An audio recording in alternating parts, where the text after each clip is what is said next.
এখানে স্বীকার করে নেওয়া ভালো, ওদের বাড়িতে যাতায়াতের সম্পূর্ণ ভিন্ন আরেকটা কারণও ছিল আমার। হাতসুমি। জীবন সঙ্গিনী হিসেবে আমি যে রকম একজন মানুষকে চেয়েছিলাম, ও ছিল ঠিক তাই। আমার জন্যে ওর মুখে সদা আন্তরিক একটা হাসি লেগেই থাকতো। যাই পড়তো না কেন, সুন্দর মানিয়ে যেত ওকে, রোজকার পোশাকেও। কখনো অবশ্য একদম সাজগোজ করা অবস্থায় দেখিনি ওকে। তবে সেভাবে যে আরো সুন্দরী দেখাবে, সেই বিষয়ে কোনো সন্দেহের অবকাশ নেই। হিদাকা হয়তো ওরকম হাতসুমিকেই পছন্দ করত বেশি, কিন্তু আমি যে হাতসুমির প্রেমে পড়েছিলাম, সে ছিল স্নিগ্ধ মিষ্টি হাসির অধিকারী। বাড়ি ফিরে যাকে দেখলে চিত্ত শান্ত হয়, এরকম সৌন্দর্যের হয়তো স্বপ্নই দেখে যায় অনেক নারী। একদিন আগে ফোন না করেই চলে যাই আমি। অজুহাত হিসেবে বলি, সেই এলাকায় গিয়েছিলাম একটা কাজে, ভাবলাম দেখা করে যাই। কিন্তু সত্যটা হচ্ছে, একটানা কাজ করার ফাঁকে হঠাৎই ওই হাসিটা দেখার তীব্র বাসনা অনুভব করি আমি। ওখানে গিয়ে দেখি হিদাকা বাসায় নেই। তখন নিজেকে মনে মনে বলি, এবারে বেরিয়ে যেতে হবে। যেহেতু অজুহাত হিসেবে বলেছিলাম বন্ধুর সাথে দেখা করতে গিয়েছি। কিন্তু আমাকে অবাক করে দিয়ে ভেতরে আসতে বলে হাতসুমি। জানায় কেবলই একটা কেক বানিয়েছে সে, আমি যেন সেটা চেখে দেখি। কয়েকবার বিড়বিড় করে বলার চেষ্টা করি, ওকে বিরক্ত করতে চাই না অসময়ে, কিন্তু সত্যি বলতে মনে মনে সুযোগটা হাতছাড়া করতে ইচ্ছে হচ্ছিল না। পরবর্তী 2 ঘন্টা ছিল আমার জীবনের সবচেয়ে সেরা 2 ঘন্টা। ভেতরে ভেতরে ভীষণ উচ্ছ্বাস কাজ করছিল। ঝড়ের গতিতে কথা বলছিলাম একের পর এক বিষয়ে। হাতসুমি বিরক্ত তো হয়নি, বরং বারবার হেসে উঠছিল। ওর সেই কাঁচ ভাঙা শব্দের মতন হাসি হৃদয়ে আলোড়ন তুলছিল আমার। ভেতরে ভেতরে নিশ্চয়ই আনন্দে ফেটে পড়ছিলাম আমি, কারণ বাইরে বের হওয়ার পর ঠান্ডা বাতাসও উপভোগ করতে শুরু করি। সব কিছু রঙিন মনে হয়। হিদাকার কাছ থেকে লেখালেখির বিষয়ে পরামর্শ নেয়ার অজুহাতে ঘন ঘন ওদের বাসায় আসা যাওয়া চলতে থাকে আমার। কিন্তু মূল উদ্দেশ্য ছিল হাতসুমিকে দেখা। হিদাকা অবশ্য এসব খেয়াল করেনি। আমার সাথে নিয়মিত কথা বলার সম্পূর্ণ ভিন্ন একটা উদ্দেশ্য ছিল ওর। তবে সেটা আমি তখন বুঝতে পারিনি।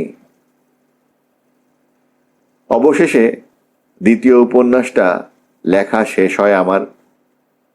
এবারেও হিদাকাকে দিয়ে লেখাটা পড়িয়ে নিতে চাই। আর এবারেও হতাশ হতে হয় আমাকে, কারণ উপন্যাসটা ওর মনোপুত হয়নি। সেই গদ বাঁধা পুরনো প্রেমের উপন্যাস, আমাকে বলে ও। নিজের চেয়ে বেশি বয়সী কোনো নারীর প্রেমে পড়ার কাহিনী, এসব এখন আর চলে না।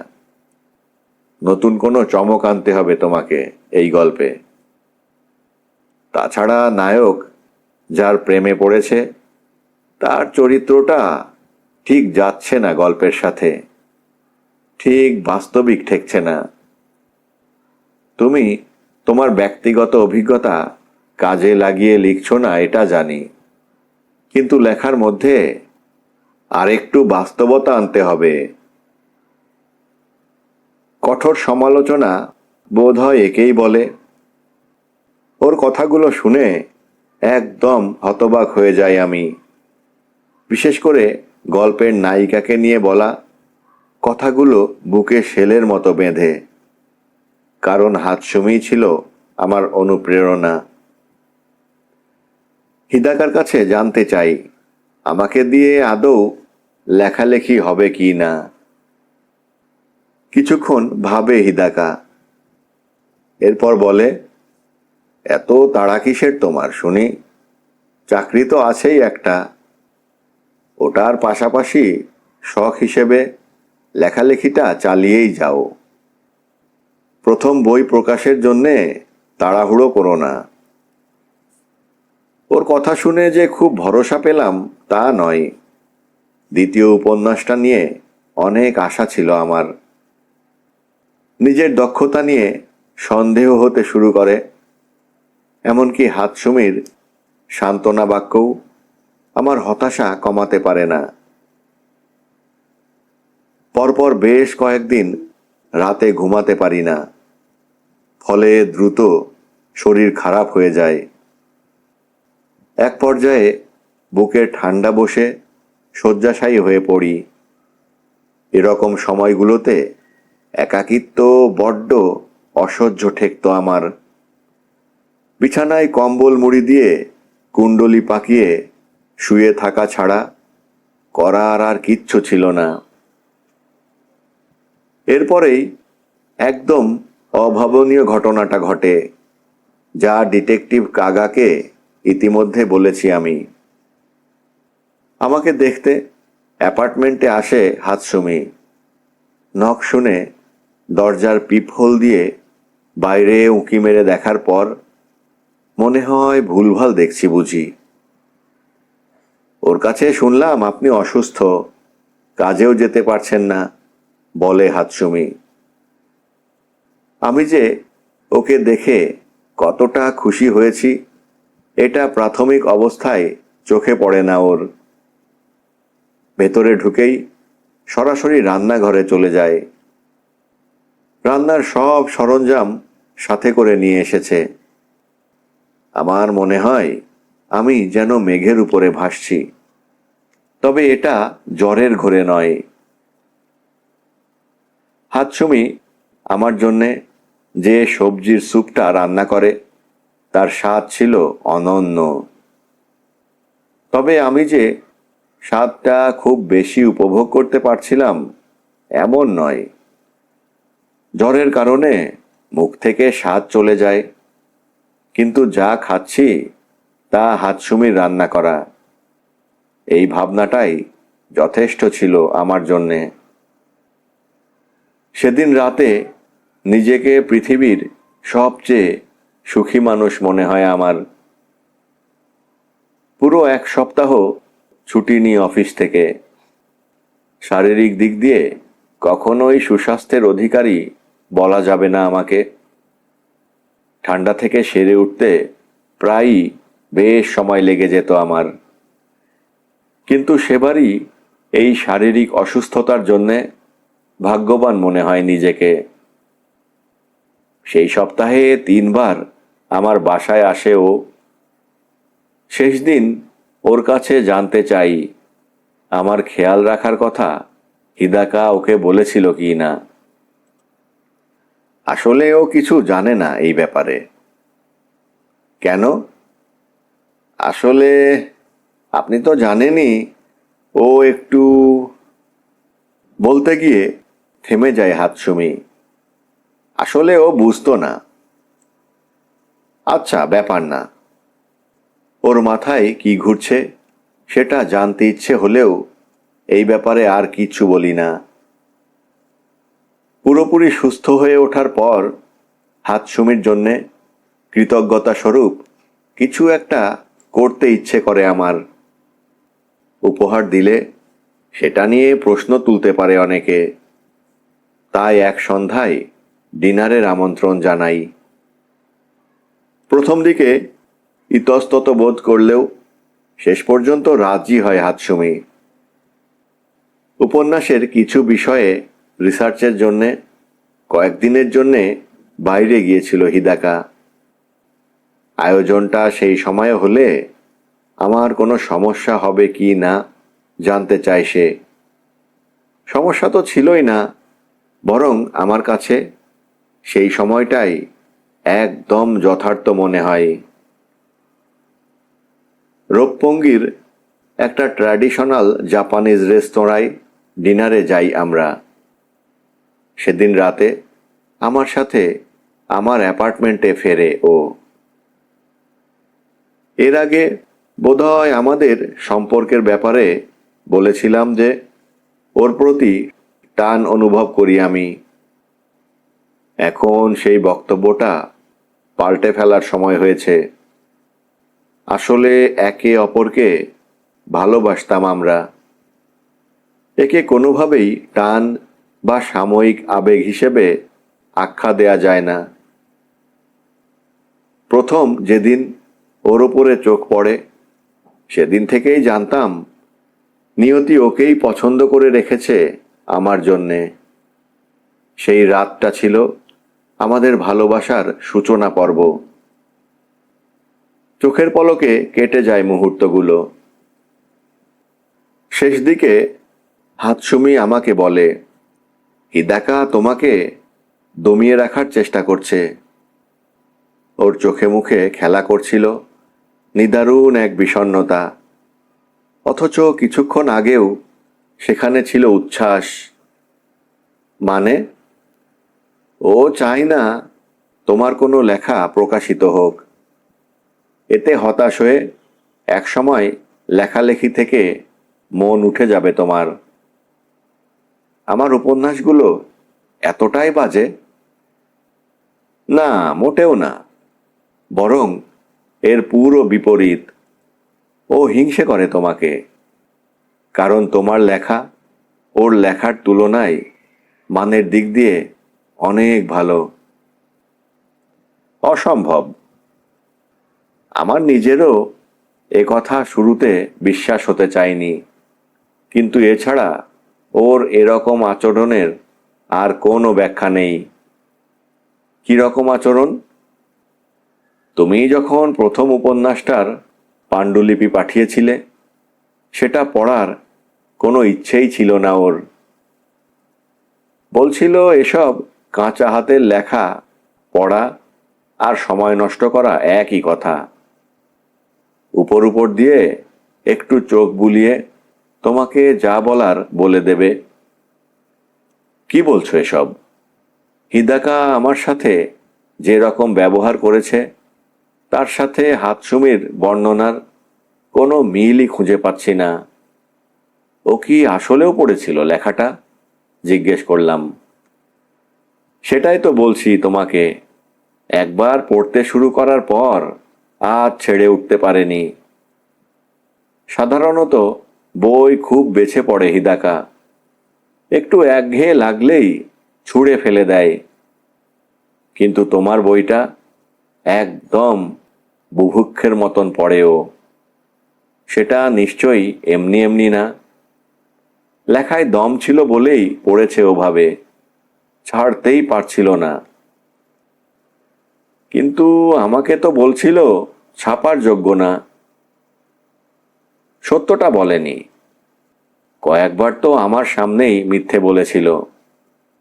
তুমি যে ফোন করতে, বই পড়া হয়ে গেলেও বলতো যে পড়ার সময় পায়নি। ও আসলে তখনও ভাবছিল লেখাটা নিয়ে কি করবে। শেষমেশ তোমাকে নিরুৎসাহিত করার সিদ্ধান্ত নেয়, যাতে লেখালেখি ছেড়ে দাও। হয়তো, বললাম। হয়তো ওভাবে মনোযোগ দিয়ে পড়ছিল, কারণ আমরা বন্ধু।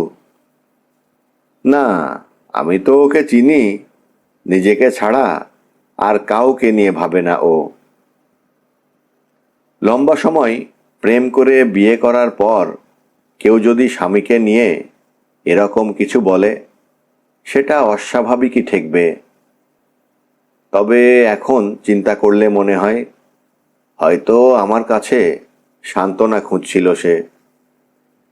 যে মানুষটাকে ভালোবেসে বিয়ে করেছিল সে বদলে গিয়েছে, তাই এই বিষয়টা নিয়ে ভাবতে চাই না আমি। হাতসুমি আমাকে বলে, লেখালেখি নিয়ে বেশ বাজে সময় কাটছিল হিদাকার। নতুন কিছু লেখা হচ্ছিল না দেখে হতাশ হয়ে পড়ছিল দিন দিন। নতুন আইডিয়া না পেয়ে আত্মবিশ্বাস গিয়ে ঠেকেছিল তলানিতে। তুমি আর তোমার কোনো লেখা পাঠিও না ওর কাছে, অন্য কারো কাছে যাও, যে আসলেও সাহায্য করবে। দাঁড়াও দাঁড়াও, হিদাকা যদি এটাই চাই যে আমার লেখা কেউ প্রকাশ না করুক, তাহলে দ্বিতীয় উপন্যাসটা পড়তে নিল কেন? তুমি ওকে চেনো না, ইচ্ছে করে দেরি করাচ্ছে যেন অন্য কারো সাথে কথা বলতে না পারো। দেরি করালে হতাশ হবার এক পর্যায়ে লেখালেখি ছেড়ে দেবে, সেজন্যেই ঘোরাচ্ছে বারবার। সম্পাদকদের কারো সাথে পরিচয় করানোর কোনো ইচ্ছে নেই। হাতসুমির কণ্ঠে রুক্ষতা স্পষ্ট। হিদাকা যে এতটা বিদ্বেষপূর্ণ মনোভাবের হতে পারে তা বিশ্বাস করা আমার জন্যে কষ্টকর। এরকম অসুয়া তো মানুষ ঘোর শত্রুর জন্যেও কামনা করে না। তবুও হাতসুমি তো আর বানিয়ে বলবে না এসব। আমি ওকে জানাই, তৎক্ষণাৎ যোগাযোগ বন্ধ করব না। কিছুটা সময় নিয়ে দেখব পরিস্থিতি কোন দিকে গড়াচ্ছে। পরিকল্পনাটা হাতসুমির বিশেষ পছন্দ হয় না, কিন্তু এই ব্যাপারে আর কিছু বলেও না সে।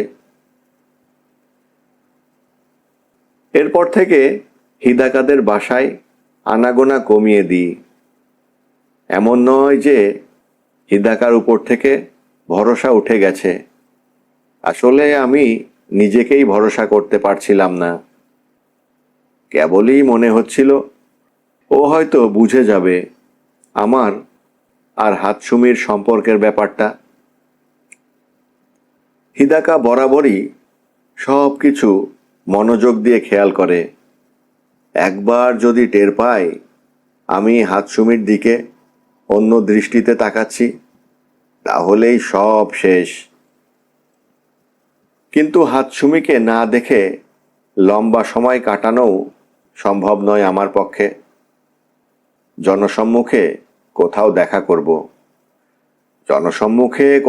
দেখা করব সেই উপায়ও নেই। তাই গোপনে আলোচনা করে দুজনে সিদ্ধান্ত নিই ও আমার অ্যাপার্টমেন্টেই আসবে, যেমনটা ডিটেকটিভ কাগা জানে। আমার অ্যাপার্টমেন্ট কমপ্লেক্সটায় খালি অনেকগুলো ফ্ল্যাট আছে, কেউ হয়তো খেয়ালও করবে না ওকে। আর খেয়াল করলেও হাতসুমির পরিচয় তাদের জানার কথা নয়। তাই গুজব ছড়ানোর কোনো সম্ভাবনা নেই বললেই চলে। হাতসুমি অপেক্ষা করত কখন হিদাকা রিসার্চের কাজে শহরের বাইরে যাবে। আমার বাসায় অবশ্য কখনো রাত কাটায়নি ও, কিন্তু রাতের খাবার বানাতো প্রায়ই। দুজনে একসঙ্গে খেতাম। আর এসব দিনেই রান্না করার সময় অ্যাপ্রনটা পরতো ও। হ্যাঁ, এই অ্যাপ্রনটাই খুঁজে পেয়েছিল ডিটেকটিভ কাগা এবং তার সঙ্গী। হাতসুমিকে অ্যাপ্রন পরা অবস্থায় রান্নাঘরে দেখলে মনে হতো আমরা নবদম্পতি, এই বাড়িতে সদ্য উঠেছি। সাথে থাকার সময়টা যতই আনন্দে কাটুক, যখন একজন আরেকজনের কাছ থেকে বিদায় নিতাম, বিষাদে ছেয়ে উঠত মন। ঘড়ির কাঁটাগুলোকে বড্ড নিষ্ঠুর মনে হতো। প্রায়ই ভাবতাম একসাথে 2-3 দিন কাটানো গেলে কেমন লাগবে। কথাও বলতাম ব্যাপারটা নিয়ে, যদিও দুজনই জানতাম বিষয়টা একেবারে অসম্ভব। এই পর্যায়ে এমন একটা সুযোগ এলো যেটা হাতছাড়া করা আমাদের কারোর পক্ষেই সম্ভব ছিল না। একটা কাজে সপ্তাহ খানেকের জন্যে আমেরিকা যেতে হতো হিদাকাকে। সাথে ওর একজন সম্পাদকও যাবে। হাতসুমি এই সময়টা বাড়িতেই থাকবে। এরকম একটা সুযোগের অপেক্ষাতেই আমরা ছিলাম। পুরো সময়টা কি করব তা নিয়ে অনেক আগে থেকেই জল্পনা কল্পনা করছিলাম দুজনে। কিশোর কিশোরীদের মতন হেসে একজন আরেকজনের শরীরে ঢলে পড়তাম আলোচনা করতে করতে। এক পর্যায়ে সিদ্ধান্ত নিই ওকিনাওয়া যাব। এমনকি একটা ট্রাভেল এজেন্সিতে গিয়ে টিকেটও কেটে ফেলি। আমাদের ভ্রমণের সময়কাল খুব বেশি দিন হবে না, কিন্তু এই অল্প সময়ই স্বামী স্ত্রীর মতন সর্বক্ষণ একসাথে থাকব। আনন্দে নেচে ওঠে আমার মন। ঘুরতে যাওয়ার পরিকল্পনা করার সময়টুকুই ছিল আমাদের সম্পর্কের সবচেয়ে সুখী সময়। যেমনটা আপনারা জানেন, ওকিনাওয়ায় আমাদের আর যাওয়া হয়নি। যে পত্রিকার আমন্ত্রণে যাওয়ার কথা ছিল, তারা অল্প কদিন আগে মানা করে দেয় হিদাকাকে। কারণ সম্পর্কে খুব বেশি কিছু জানি না আমি।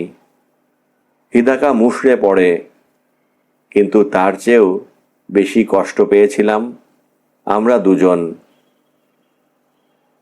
মনে হয় আমাদের হাতের ফাঁক গলে বেরিয়ে গেল স্বর্গ। লক্ষ্যের এত কাছে গিয়েও ফিরে আসায় ওকে দেখার বাসনাটা আরও তীব্র রূপ ধারণ করে। প্রায় পাগলের মতন হয়ে যাই আমি। যখনই দেখা হতো মন ভরত না। ও চোখের আড়াল হওয়া মাত্র দিন গুনতে শুরু করতাম পরবর্তী সাক্ষাতের।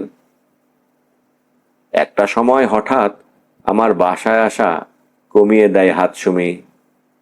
কারণ জিজ্ঞেস করলে যা বলে, শুনে রীতিমতো আত্মা শুকিয়ে যায়। ওর ধারণা হিদাকা আমাদের ব্যাপারটা আঁচ করতে পেরেছে। আরও বলে সম্পর্কে রীতি টানাই উচিত হবে আমাদের। ও যদি টের পেয়ে যায় তাহলে কোনো না কোনো উপায়ে প্রতিশোধ নেবেই। আমার কারণে তোমাকে ভুগতে হোক এটা চাই না। যা হয় হবে বলি আমি। কিন্তু সত্যি কথা বলতে আমিও চাই না ও কোনো কারণে কষ্ট পাক। হিদাকাকে খুব ভালো করেই চেনা ছিল আমার। ডিভোর্সের কাগজে সই করার মতো মানুষ নয় ও। তা সত্ত্বেও হাতসুমির সাথে আর দেখা হবে না, এটা ভাবতেই কেমন যেন লাগছিল। আমার মাথা থেকে দূর করতে পারি না ব্যাপারটা। বাচ্চাদের পড়ানো শিখেই তুলে ভাবতে থাকি কি করে সবকিছু ঠিক করব। অবশেষে একটা সিদ্ধান্তে আসি। ডিটেকটিভ কাগা ইতিমধ্যেই ধরে ফেলেছেন কি পরিকল্পনা এঁটেছিলাম আমি। হ্যাঁ, হিদাকাকে খুন করব বলে ঠিক করেছিলাম। এভাবে কথাটা লিখে ফেলে এখন অদ্ভুত লাগছে, কিন্তু সেই সময় একদম দৃঢ় প্রতিজ্ঞ ছিলাম ব্যাপারটা নিয়ে। পরিকল্পনাটা করার সময় এক মুহূর্তের জন্যেও আফসোস হয়নি। এখানে বলে রাখা ভালো, সেদিনের আগেও আরও অনেকবার মনে মনে হিদাকার মৃত্যু কামনা করেছিলাম আমি। হাতসুমি যে ওর স্ত্রী তা মানতেই পারতাম না। আমরা মানুষেরা কতটা খেয়ালি হতে পারি এর একটা উদাহরণ এটা। কারণ এখানে ভুল কাজটা আমিই করছিলাম, অন্যের অধিকার খর্ব করছিলাম। কিন্তু মানুষের মৃত্যু কামনা করা এবং তাকে নিজ হাতে খুন করার মধ্যে অনেক পার্থক্য। যেমনটা অনেকেই আন্দাজ করবে, হাতসুমি আমার পরিকল্পনার ঘোর বিরোধী ছিল। কান্নাকাটি জুড়ে দেয় ও। বলে আমাকে এমন কিছু করতে দেবে না, কারণ ধরা পড়লে কঠিন শাস্তি পেতে হবে। কিন্তু ওর কান্না আমার ক্রোধের অনলে যেন ঘি ছড়িয়ে দেয়। মনে হতে থাকে হিদাকাকে হত্যা করা ছাড়া আর কোনো উপায় খোলা নেই আমার সামনে। ভুলেও আমাকে সাহায্য করার কথা মাথায় আনবে না, ওকে বলি। যা করার নিজেই করব।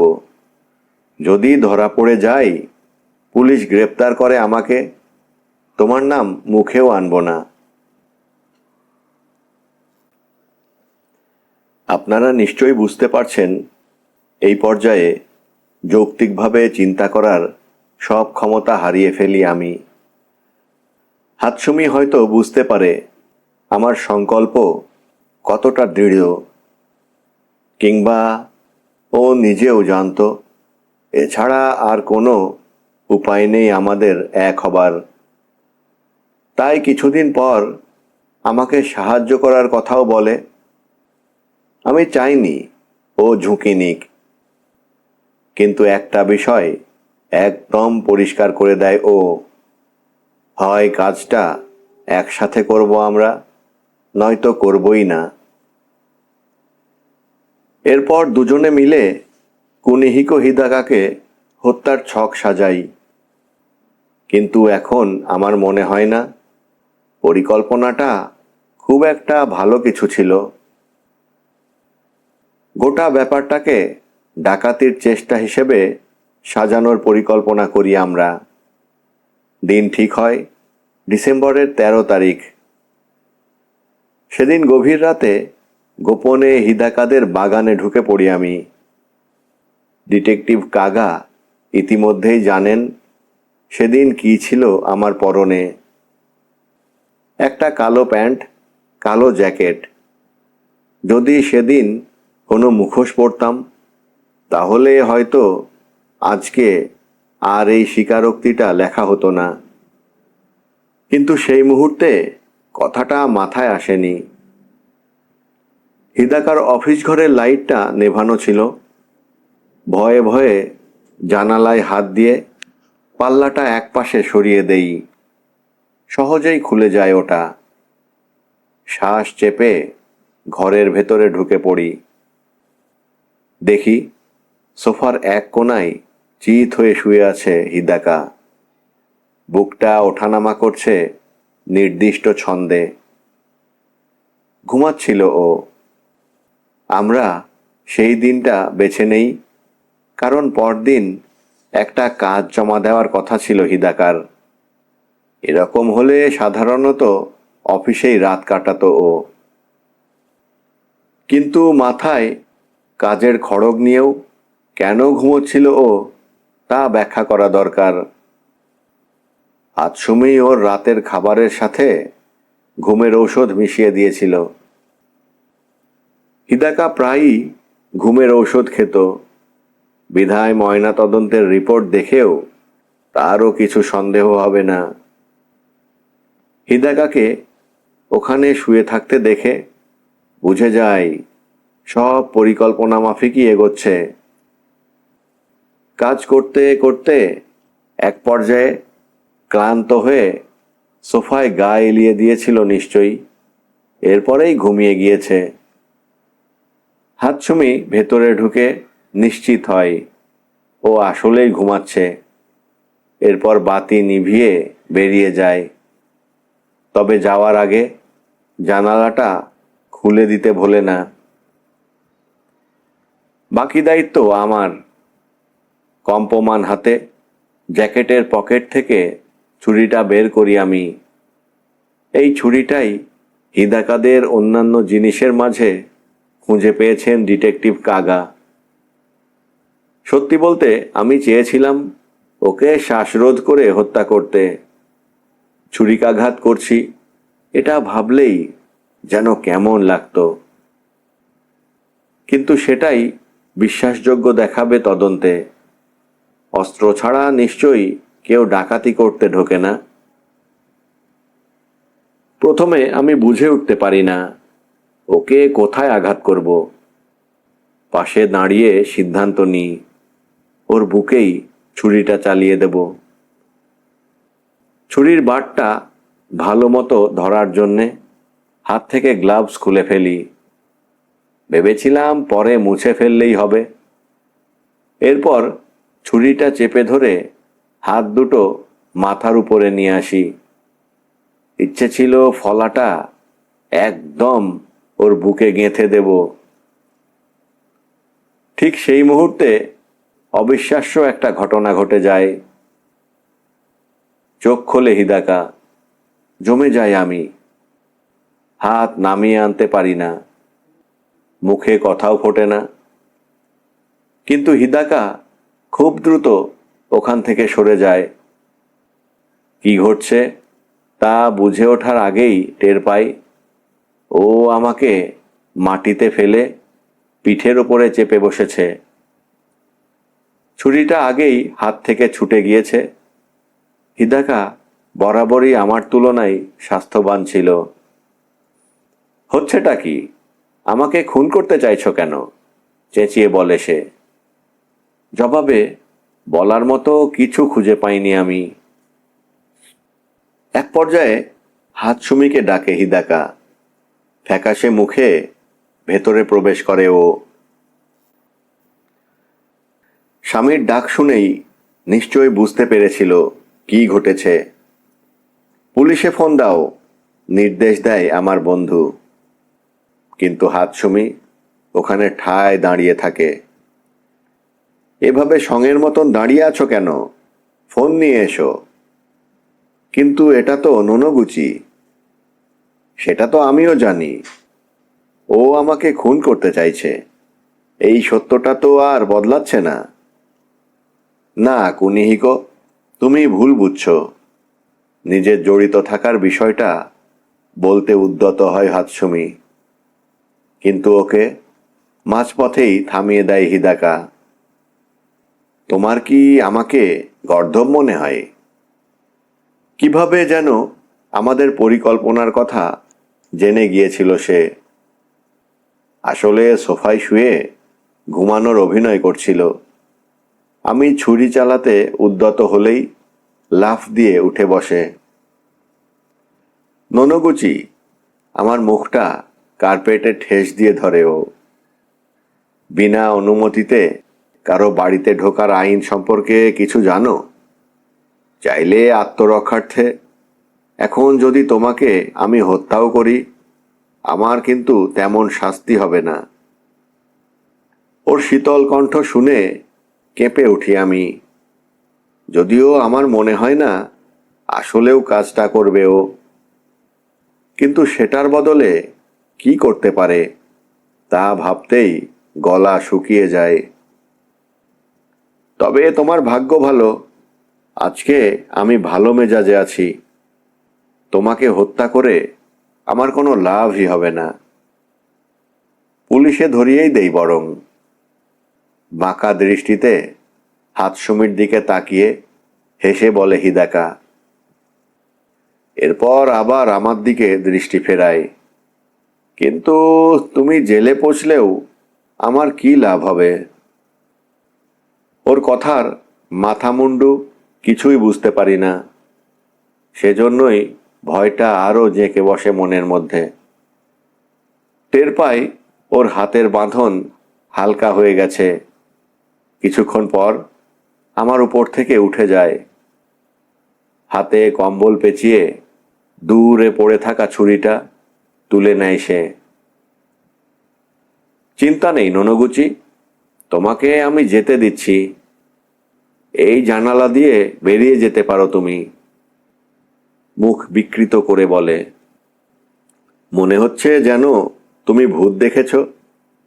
আমি মত বদলানোর আগেই চলে যাও এখান থেকে।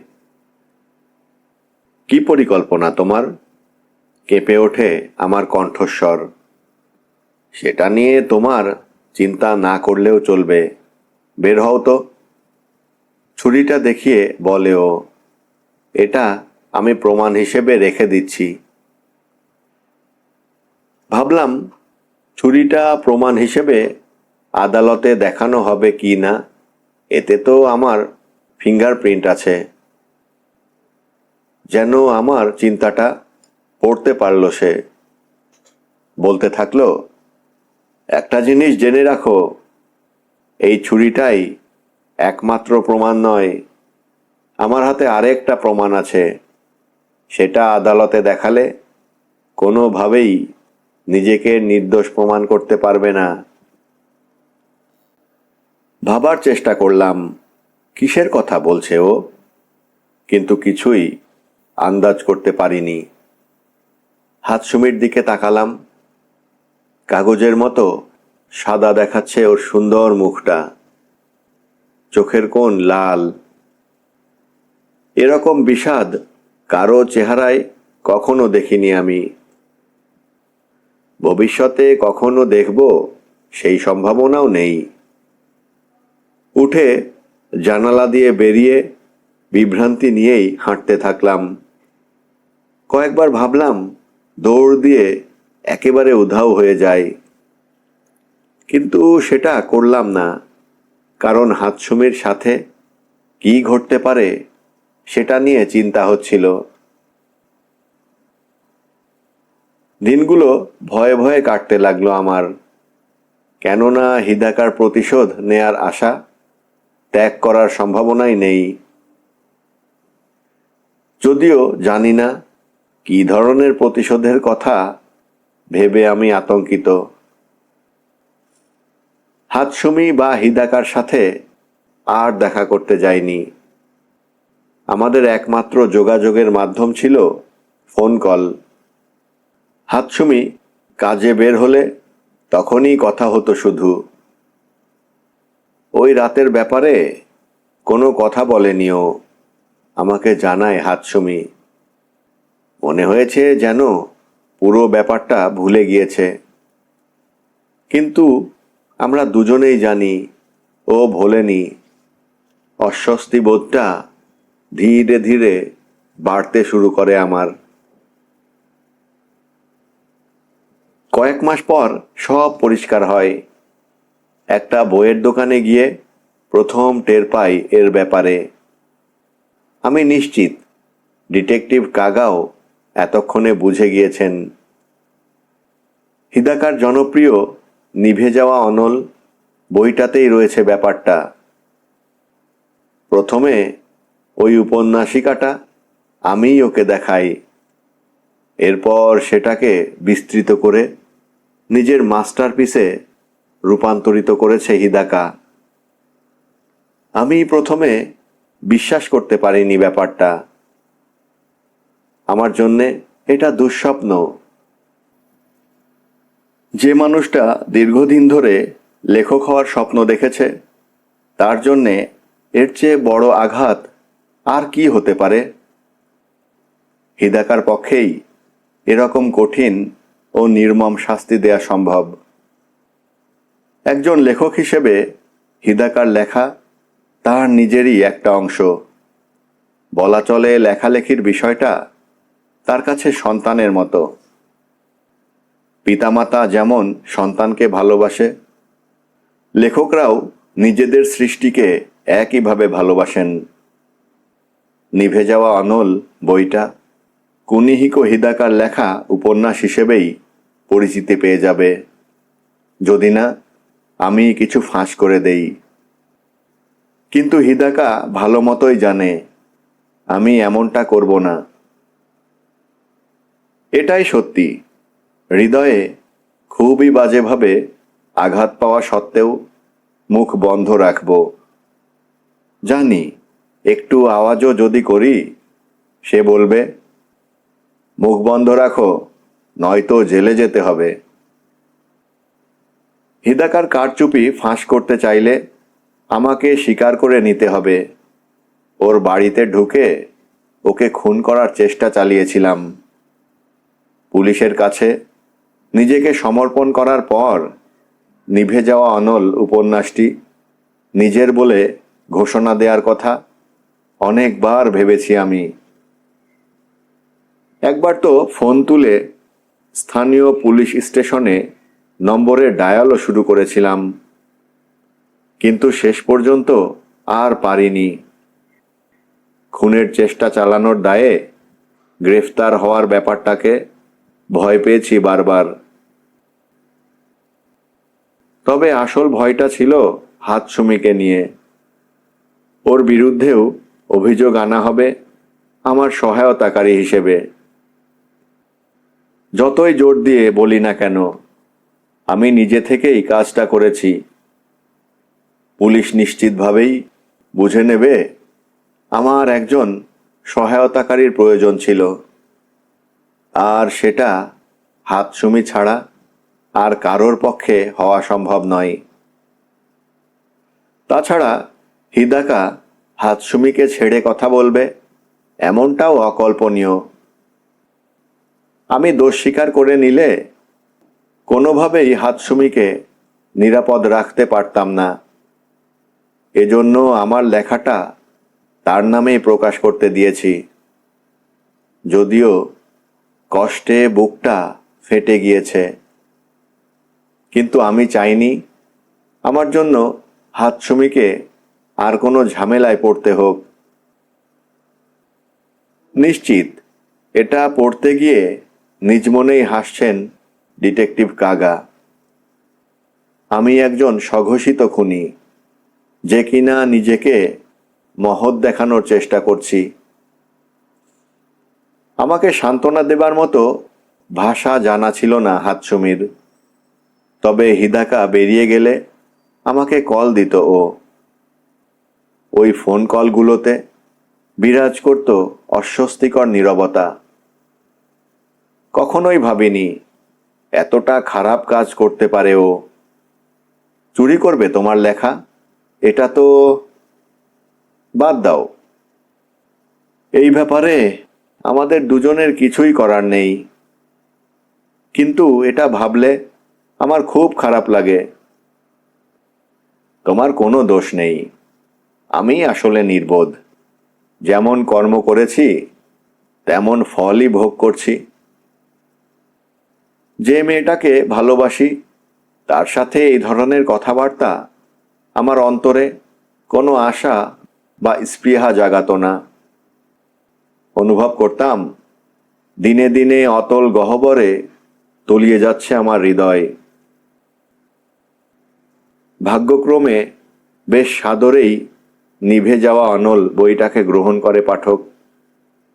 কোনো পত্রিকা বা ম্যাগাজিনে বইটার প্রশংসা দেখলেই মনে হতো অজানা কিছু একটা চিবিয়ে খাচ্ছে আমার হৃদয়টা। মুহূর্তের জন্য প্রশংসাগুলো দেখে ভালোই লাগতো, কিন্তু পরক্ষণেই মনে হতো লেখাটা প্রশংসিত হচ্ছে সেটা আমার নামে নয়। এই বইয়ের জের ধরে আলোচনার বিষয়বস্তুতে পরিণত হয় হিদাকা। সবাই বলতে থাকে সে কোনো সাহিত্য সম্মাননার যোগ্য কি না। আমি ভাবি তাকে সাহিত্য সম্মাননা গ্রহণ করতে দেখলে আমার অন্তরে যে যন্ত্রণা অনুভূত হবে সেটা কি আদৌ কেউ কখনো বুঝবে? এই ভাবনায় কয়েক রাত আমি ঘুমাতে পারিনি পর্যন্ত।